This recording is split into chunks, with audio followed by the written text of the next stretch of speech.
So this is what we're going to do. Free agency, fact or fiction, when it comes to luring free agents north of the border, are the following free agent obstacles true or false, okay?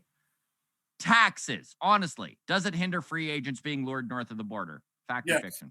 It Yes, does. Toronto has the highest taxes of any team in the major leagues. So that does go into play when a player is Absolutely. considering. Absolutely. Okay. Absolutely. Playing surface. And I know the Jays have done a lot, especially on the infield, to improve this, but does it still play a factor in luring an outfielder as a free agent to Toronto? No. No, it doesn't. No way. Okay. Let me just clarify that. Yeah. The surface, it's not the old school AstroTurf that I came to Toronto and played on in 2004. That was like playing on concrete, and it was dangerous, and it actually cut years off guys' careers. The stuff that they're playing on now, it's very, very forgiving. Very forgiving. Plays like grass. Having to go through customs every time you go on the road or come home, is that something any free agents consider?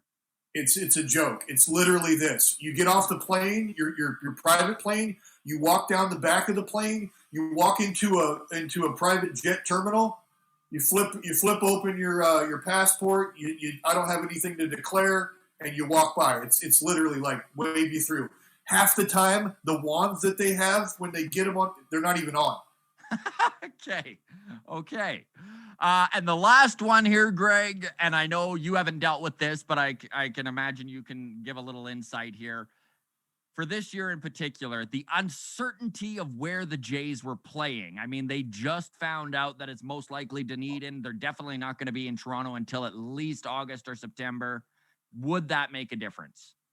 Yeah, absolutely. Yeah. Okay. Absolutely. But I can tell you this, the ballpark in Dunedin, it's an absolute bandbox. And I think that's a horrible idea. The wind in that stadium is going to be a ridiculous factor.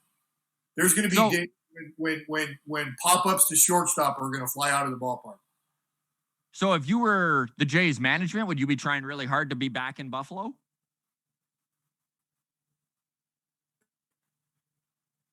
100%. But then again, if you're a Blue Jays player, because the games are actually taking place in Florida, you're not paying state income tax. So you actually get to keep more of your money if you play in Dunedin than you do in Buffalo. Because you're going to be subject to every single one of your home games is going to be subject to New York tax or Florida, and there is no state income tax in Florida. So the players there is a little bonus to playing in Florida then. All right. Oh yeah. That's why I don't understand how the Tampa Bay Rays and the Marlins aren't two of the most attractive places to play in the game, because there's no state income tax there, Texas or Washington State. Oh, really? I didn't know about Washington. There you go. Seattle Mariners, you don't pay state income tax.